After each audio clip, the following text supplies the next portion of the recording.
capítulo da carta aos Hebreus. Que todos os irmãos possam encontrar o texto sagrado. Capítulo 1 da carta aos Hebreus, nós estaremos lendo do versículo 1 ao versículo de número 3. Quem encontrou, diga amém.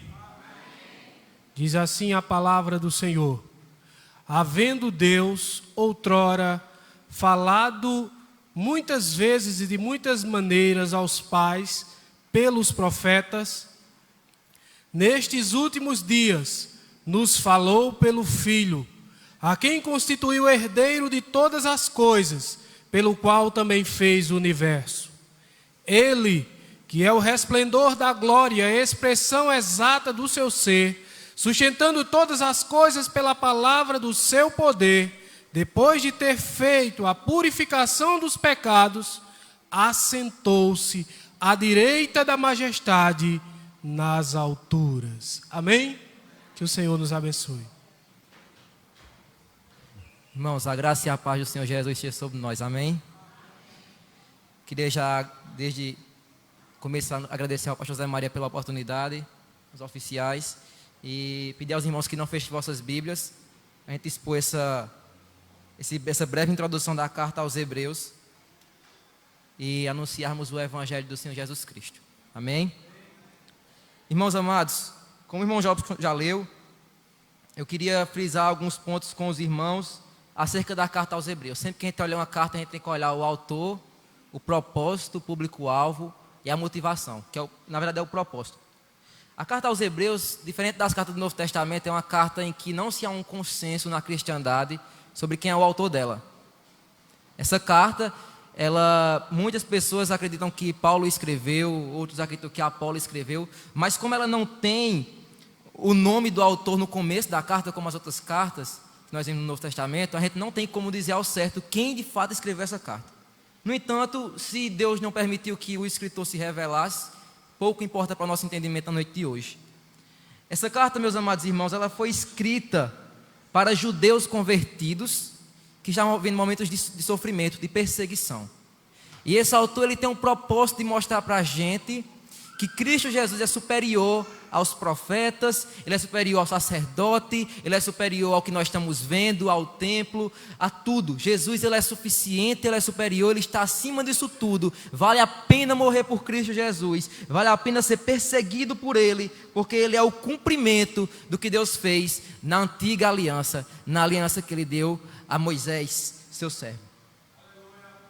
Essa carta, meus amados irmãos, segundo o pastor Hernando Dias Lopes, ela é o melhor comentário expositivo do livro de Levíticos. É aqui onde que esse autor vai mostrar para a gente como se cumpre todo o sacrifício, todo o sistema do sacerdócio, do cordeiro que nós encontramos no Antigo Testamento.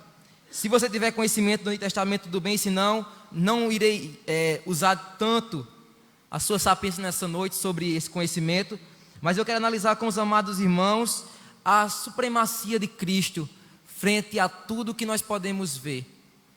Esse é o tema que eu quero tratar com os irmãos. E começando no versículo 1, confiram comigo, esse autor ele vai fazer um paralelismo entre a revelação de Deus no passado e agora no presente. Versículos 1 e 2. Diz assim: havendo Deus outrora falado de muitas vezes, de muitas maneiras, pelos pais e pelos profetas, nesses últimos dias nos falou pelo Filho, a quem constituiu herdeiro de todas as coisas, pelo qual também fez o universo. Essa introdução, o autor aos Hebreus, ele começa falando para a gente que de fato Deus falou muitas vezes, de muitas maneiras na antiguidade. Ele falou aos pais pelos profetas. Se nós formos lembrar no Antigo Testamento, nós vimos como Deus se chega a Abraão, como Deus chega a Isaac, a Jacó, passando por José até chegar em Moisés, de tantas formas, como uma sarça queimando, como uma coluna de nuvem, como a coluna de fogo, a nuvem de manhã, o maná que descia do céu. E Deus se revelou de várias formas, de experiências tremendas para aquele povo. Deus se revelou através, abrindo o mar para aquele povo. Deus se revelou levantando um rei piedoso como Davi, um rei sábio como Salomão. Deus é o Deus que levanta pessoas. Deus foi aquele que levantou, meus amados irmãos, profetas para levar a palavra de Deus. Levantou Isaías, Jeremias, Ezequiel. E nós temos preservado na palavra de Deus pela sua glória e pela sua graça essa manifestação de Deus no tempo passado. Deus, Ele se manifestou no passado. Ele se manifestou na vida de Adão, na vida de Abel, mas ainda assim, a perfeita e a plena manifestação do nosso Deus se manifesta na pessoa bendita do Senhor Jesus Cristo. Porque se outrora Ele se manifestou aos profetas de muitas maneiras, nesses últimos dias, foi pelo seu Filho amado. João capítulo 1, verso 14 diz que o Verbo se fez carne e habitou entre nós, cheio de graça e verdade, e vimos a sua glória, glória como unigênito do Pai. De fato, Deus ele estava tão longe, tão transcendente, como o pastor Zé Maria sempre fala para a gente, mas agora o Deus estava imanente.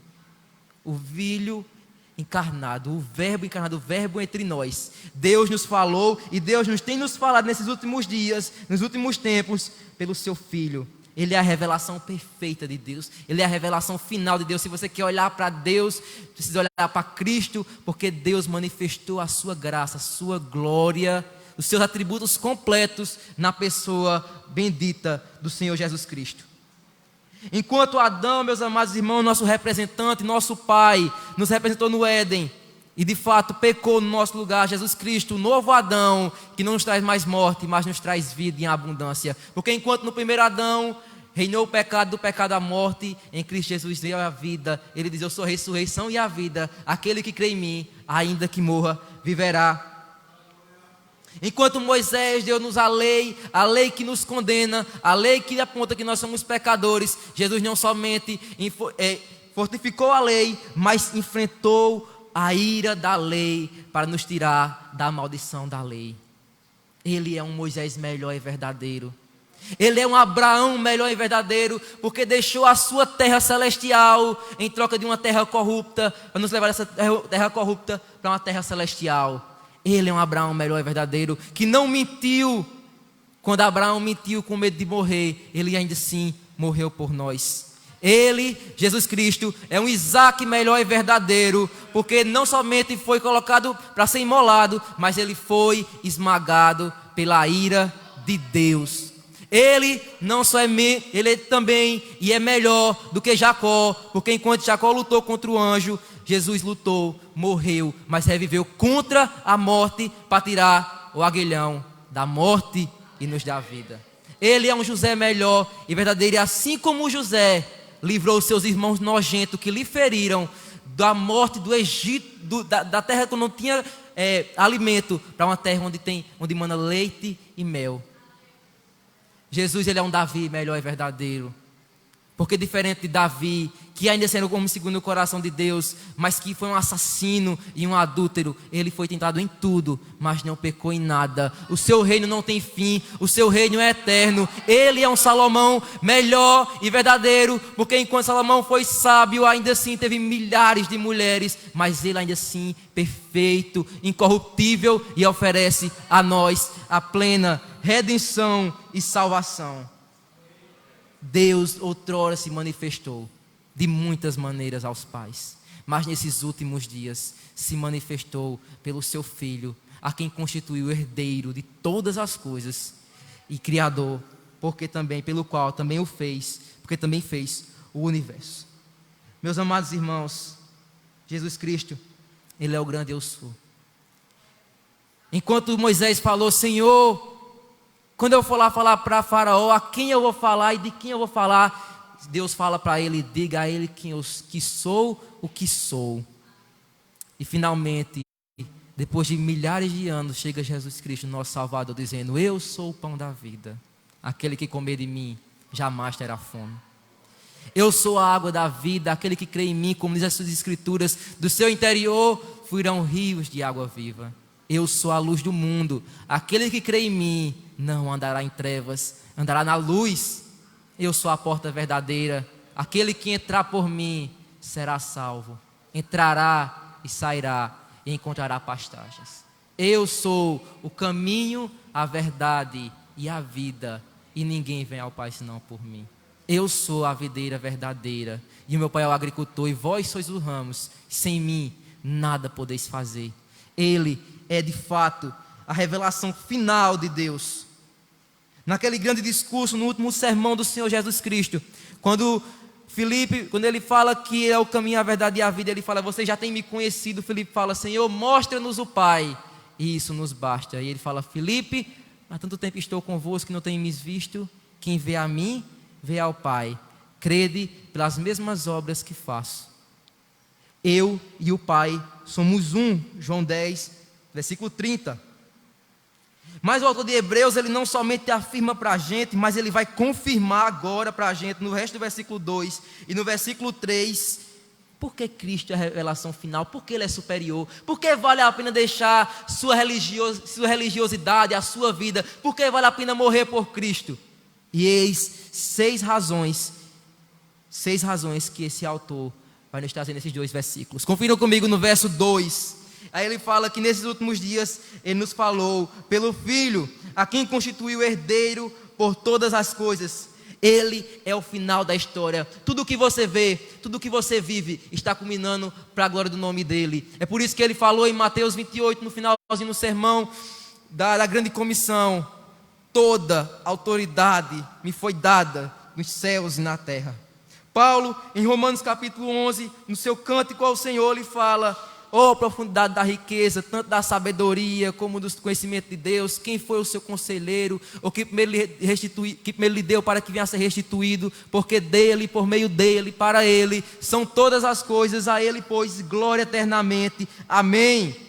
Paulo em Colossenses vai dizer para a gente que ele nos libertou do império das trevas e nos transportou para o reino do Filho do seu amor, no qual nós temos a redenção, a remissão de pecados. Ele é a imagem de Deus invisível, a exata expressão do seu ser, pois nele foram criadas todas as coisas nos céus e na terra, quer principados, quer potestades. Tudo foi criado por meio dele e para ele. É para ele que as coisas existem, é para ele que você vive, porque Paulo vai dizer a Filipenses que todo joelho se dobrará e toda língua confessará que Jesus Cristo é o Senhor, para a glória de Deus Pai. Tudo convergiu nele. A aliança com Abraão de uma descendência eterna, como areias do mar, se cumpre em Cristo. O reino eterno de Davi, que não tem fim, se cumpre em Cristo. A arca de Noé, que salvou os homens do dilúvio, do juízo, era a prefiguração de Cristo Jesus nos salvando da ira esmagadora, santa de Deus.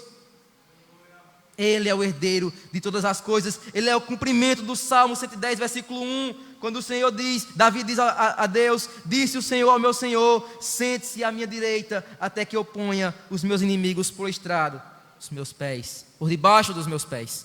Jesus Cristo, Ele é o herdeiro, Ele tem todas as coisas, tudo foi criado por meio dEle, Ele é o primogênito da criação. Não que Ele foi criado porque Ele já existia antes de todas as coisas. Ele tem todo o domínio e Ele recebeu de Deus como herança tudo e todos. E sabe o que é também tremendo, amados irmãos? É que Paulo vai dizer que se Cristo é herdeiro, nós somos co-herdeiros com Ele.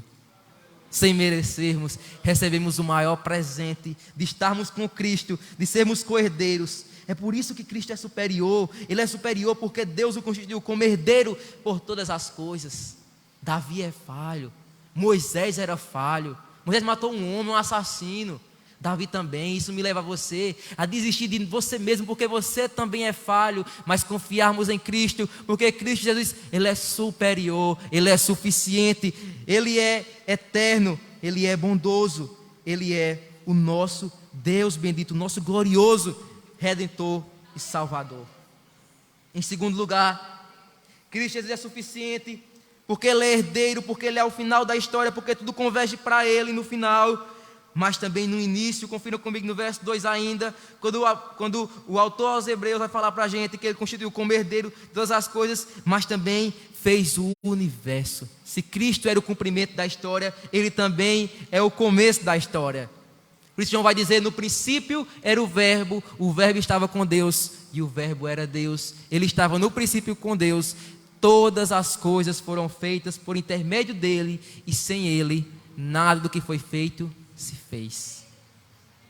Ele fez o universo, Ele criou a mim, Ele criou a você do nada, ex nihilo, do nada.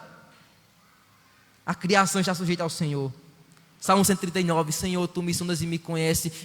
Quando Davi termina e está perto de mim, ele fala, Senhor, tu me viste, a minha substância ainda informe, antes de a palavra chegar à minha boca, tu conheces todas. Todos os meus dias foram escritos no teu livro, todos eles escritos e determinados por ti. Ele fez o universo, ele sabe todas as coisas, nada pega o seu Redentor de surpresa. Ele sabe o que tem depois da esquina, ele sabe porque ele mesmo fez, porque ele permitiu. Esse é o nosso glorioso Redentor, é por isso que ele é superior, é por isso que ele está acima de qualquer religião, de qualquer igreja, de qualquer ministério, de qualquer pessoa, porque ele é herdeiro, porque ele fez, porque ele é o Criador. O autor aos Hebreus quer mostrar isso para eles. Jesus é um sacerdote melhor, Jesus é um rei melhor. Não confie no seu braço, não confie em você mesmo. No caso daqueles judeus, não confie nas suas tradições. Perca a sua vida por Cristo, ou melhor, ganhe a sua vida por Cristo Jesus. Ele é digno. Mas em terceiro lugar, meus amados irmãos, confiram comigo o verso 3. Jesus, ele não somente é superior, porque ele é herdeiro, porque ele fez o universo, mas ele é superior, porque ele é o resplendor da glória do Deus Pai, a exata expressão do seu ser. Se não vejamos, no versículo 3, no início ele fala, ele, Cristo Jesus, que é o resplendor da glória do Pai, e é a expressão exata do seu ser. Jesus Cristo, como já falamos no começo, ele é a manifestação, amados irmãos, de todos os atributos de Deus. O que são atributos de Deus? São as características de Deus que o fazem, que o torna conhecido como Deus. Por exemplo, Deus tem atributos como a onisciência, ele sabe todas as coisas. Não adianta você esconder nada dele, ele conhece. Salmo 139, Senhor, tu me sondas e me conhece. Ele é onipresente, ele está em todos os lugares, ele contempla todas as pessoas. Ele é onipotente, ele tem poder sobre todas as coisas, sobre o cosmos, sobre o inferno, sobre o céu, sobre a minha e sobre a sua vida. Ele é justo, ele é um Deus que não tolera a injustiça. A palavra de Deus fala no Salmo 7 que aquele que não se converter, Deus o esmagará. Deus está preparado com sua espada para ferir aquele que não reconhece a sua injustiça e confia na justiça de Cristo Jesus. O que eu vou explicar melhor depois. Mas Deus não somente é isso, ele também é amor. A palavra de Deus fala que ele manifesta o seu amor para com nós, por ter Cristo Jesus morrido por nós, quando nós ainda éramos pecadores. Deus é um Deus longânimo, é um Deus que suportou com muita paciência, diz Romanos capítulo 9, os vasos da ira preparados para a perdição. Deus é um Deus bendito, é um Deus eterno, é um Deus que não muda. E Jesus Cristo, ele é a exata expressão, ele é o resplendor da glória, ele manifestou todos os atributos de Deus. Enquanto Moisés manifestou a justiça de Deus dando a lei, enquanto Elias manifestou o poder de Deus com os milagres, enquanto Isaías manifestou a misericórdia de Deus, Jeremias também a justiça de Deus, Cristo Jesus manifesta Deus por completo. Ele é a exata expressão do ser de Deus. Quer olhar para Deus? Quer ver Deus? Olhe para Cristo Jesus.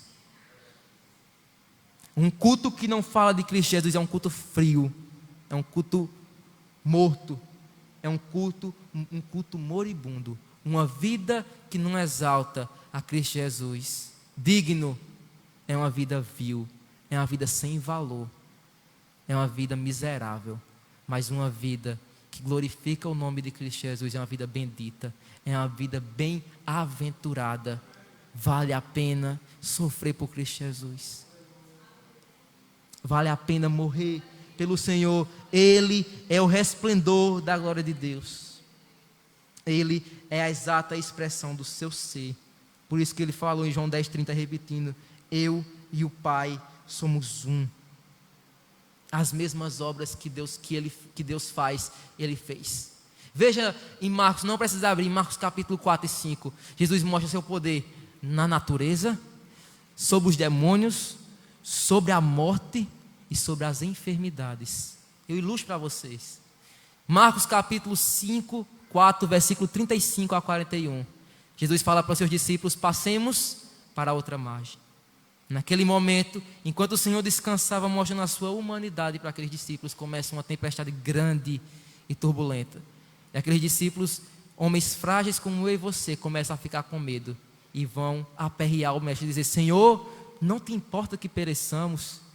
E Jesus disse: homens de pouca fé, por que tendes medo? E disse, eu imagino a voz serena do mestre, do meu Senhor falando: acalma-te, emudece. E naquele momento diz que fez-se grande bonança e tudo se acalmou.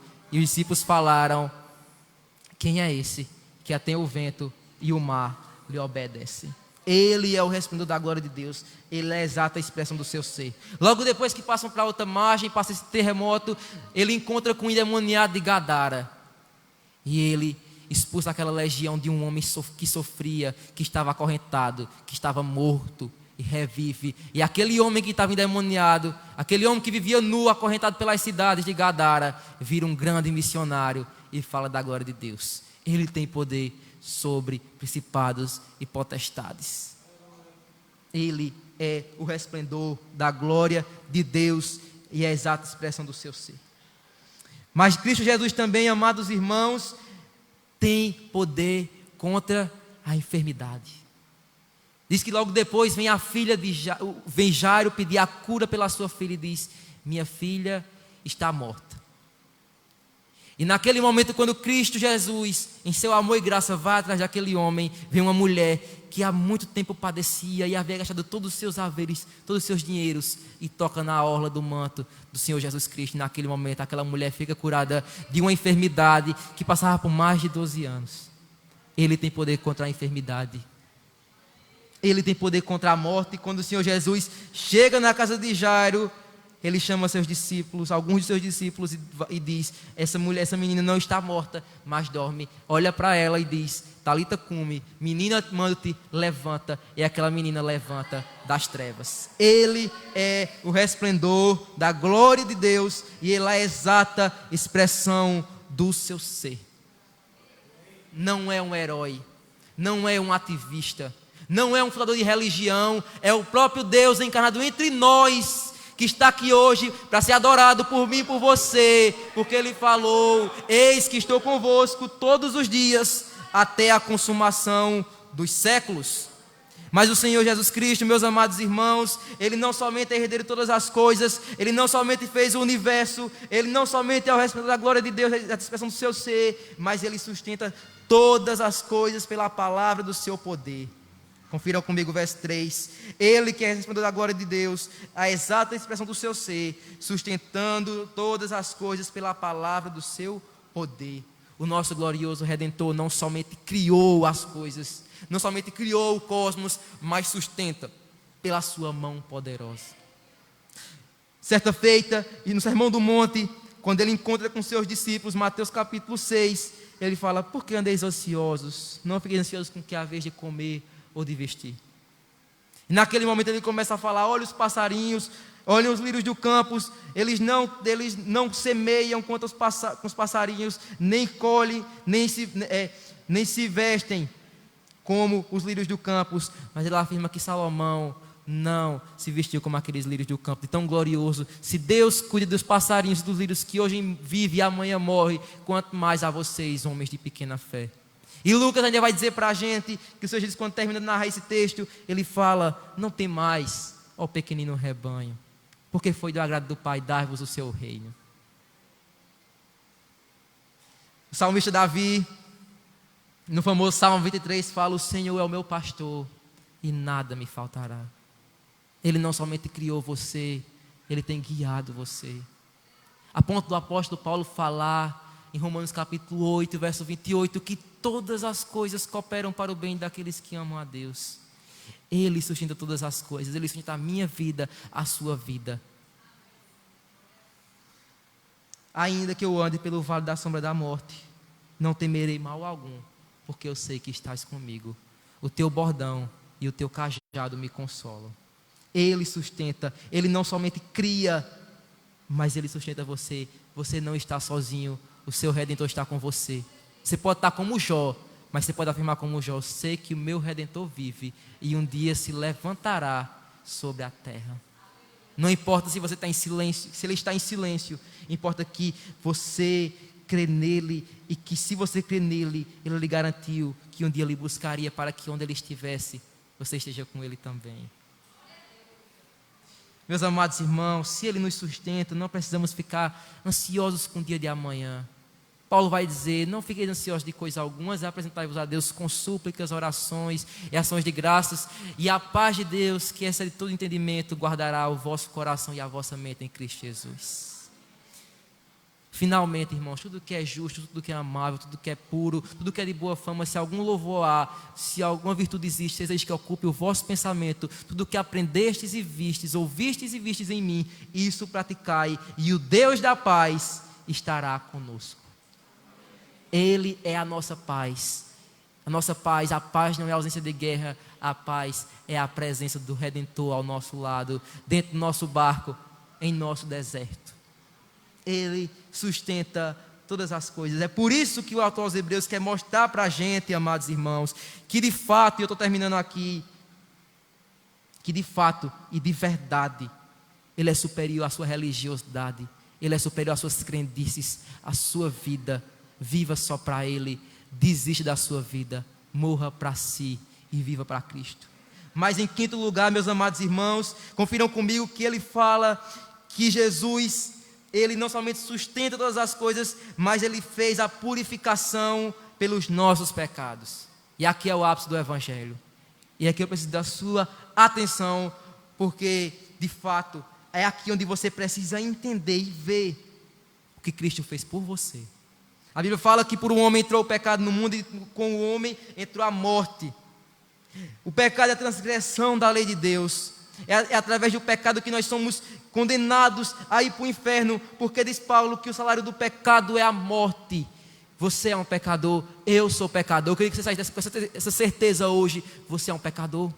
Você pecou por palavras, você pecou porque você quebrou os 10 mandamentos, você pecou por suas omissões, você pecou pelos seus pensamentos. Deus fala no Salmo capítulo 5 que aos mentirosos ele matará. De onde procede as maldades, a injustiça? Senão do vosso coração o adultério, a fornicação, as maledicências. A injustiça surge do vosso coração e contamina o homem. Nós estamos perdidos sem Cristo. Nós estamos perdidos, nós estamos condenados a ir para o inferno por culpa de um homem. Uma morte entrou no mundo. Mas louvado seja Deus, que através do nosso sumo sacerdote, de Cristo Jesus e da sua obra expiatória na cruz do Calvário, ele comprou para si nossa alma e comprou a nossa vida. A ponto de Paulo dizer em Efésios capítulo 2, versículo 1, que ele nos deu vida, estando nós mortos nos nossos delitos e pecados. Como ele fez isso? Cristo Jesus na cruz do Calvário toma sobre si o meu e o seu pecado. Aquele que fez o universo, o herdeiro, o resplendor da glória de Deus, aquele que sustenta todas as coisas, estava no madeiro, sendo moído pelo meu e pelo seu pecado. Ele enfrentou a maldita cruz. Quando Paulo fala aos Coríntios, em capítulo 5, verso 21, 1 Coríntios, ele diz: aquele que não conheceu o pecado, Deus fez pecado por nós, para que nós fôssemos feito justiça de Deus. Isaías vai dizer que ele foi traspassado por nossas transgressões, moído por nossas iniquidades. O castigo que nos traz a paz estava sobre ele, e pelas suas feridas nós fomos sarados, e dele não fizemos caso, mas Deus o fez enfermar, e ele levou sobre nós, no madeiro, nossos pecados. Maldição, pecado. Diz Isaías capítulo 53, versículo 10, que foi do agrado do Pai moê-lo na cruz do Calvário. Corra para Cristo. Corra para Cristo. Enquanto antes. Corra para Cristo. Corra para Cristo. Ele levou os seus pecados que você que crê nele. Ele levou na cruz do Calvário. E não somente isso, ele não somente tomou dos nossos pecados, mas imputou, colocou, enxertou em nós a justiça dele bendita. Por isso que Paulo vai dizer que agora aquele que está em Cristo é nova criatura, as coisas velhas se passaram, eis que tudo se fez novo. E em Romanos capítulo 8, versículo 1, agora já não há nenhuma condenação para os que estão em Cristo Jesus. Porque a lei do Espírito da vida em Cristo Jesus te livrou da lei do pecado e da morte. Finalmente, irmãos, a morte não pôde conter o dono da vida. A morte não pôde conter o autor e consumador da nossa fé. Ele ressuscitou. E o autor dos Hebreus vai dizer, no final do versículo 3, confiram comigo, que ele assentou à direita da majestade nas alturas. Nós não temos um sumo sacerdote fraco que todo ano tem que entrar no templo para pagar nossos pecados. Não precisam me virar para cá e ficar sendo um intermediador entre você e Deus. Não precisa o pastor José Maria fazer uma ligação entre você e Deus, porque Cristo Jesus, ele é o seu supremo pastor, o seu supremo bispo. É ele que você precisa se achegar, confessar os seus pecados, entregar-se a Ele. Ele está à destra de Deus. O nosso Redentor vive e intercede por nós. 1 João capítulo 9, versículo 10. Filhinhos, se confessar nossos pecados diante dEle, Ele é fiel e justo para nos purificar de toda injustiça e perdoar nossos pecados. Filhinhos, digo mais uma vez, não pequeis, mas que se uma vez pecados, tende um advogado junto ao Pai, Jesus Cristo. Ele é a propiciação, Ele é a oferta pelos nossos pecados, e não somente pelos nossos, mas pelo do mundo inteiro. Mundo, judeus e gentios, toda língua, toda raça, toda nação. Você que é pobre, rico, branco, negro, não importa, o convite da graça está aberto. Isaías capítulo 1 vai dizer para a gente: vinde e vamos refletir, ainda que vossos pecados sejam como a escarlata, ficarão mais alvos do que a neve, ainda que sejam vermelhos como o carmesim, ficarão brancos como a lã. Se quiseres e me ouvires, provareis do melhor dessa terra. O melhor dessa terra é Cristo Jesus. Jesus Cristo. E eu termino com esse salmo, o salmo do mais poderoso, Salmo 24, quando ele fala para a gente. O salmista vai dizer, quando o Rei da Glória entra no seu trono majestoso: levantai, ó porta, ó vossas cabeças, levantai, ó portais eternos, para que entre o Rei da Glória. Quem é este, o Rei da Glória? O Senhor dos Exércitos. Ele é o Rei da Glória. Esse é o Senhor Jesus Cristo. Ele é superior porque Ele herdou todas as coisas. Ele fez o universo. Ele sustenta a sua vida e a minha vida. Ele é a exata expressão do ser de Deus. Ele fez a purificação pelo meio do seu pecado. Ele se assentou à destra de Deus e intercede por mim e por você. Aplicações, 3 aplicações. Se Cristo é superior, você não tem motivo para se vangloriar. Tudo o que Ele fez por nós é graça. O que nós somos, servos felizes e somente servos. Se Cristo é superior, devemos confiar nele, entregar o nosso caminho a Ele. Se você está aqui nessa noite e não entregou a Jesus, não tem certeza da sua salvação eterna, você pode ter um encontro com Ele hoje. Se ouvirdes a voz do Senhor, diz o Espírito Santo, não endureçais o vosso coração. Se Cristo é superior, devo fazê-lo conhecido e adorado. Se não tem outra função nessa terra do que glorificar o nome do Senhor Jesus. Você deve cantar falando quem é Ele, o que Ele fez. Pregar falando que é Ele, o que Ele fez. Não tem sentido você vir para essa igreja se não for para reconhecer a pessoa e a obra de Cristo Jesus. Se você vem com outro motivo, eu digo a você, não venha. E se quem está aqui pregando, seja eu, seja o pastor, seja qualquer oficial, que não seja o evangelho da graça, também não venha. Porque o que eu só tenho o direito de pregar é o evangelho de Cristo Jesus. E este crucificado. Que Deus abençoe vocês. Que Deus nos abençoe e nos dê força. Essa é a mensagem. Ele é superior. Queria chamar o pastor José Maria para orar por nós. E eu espero que essa mensagem fique clara no coração de vocês.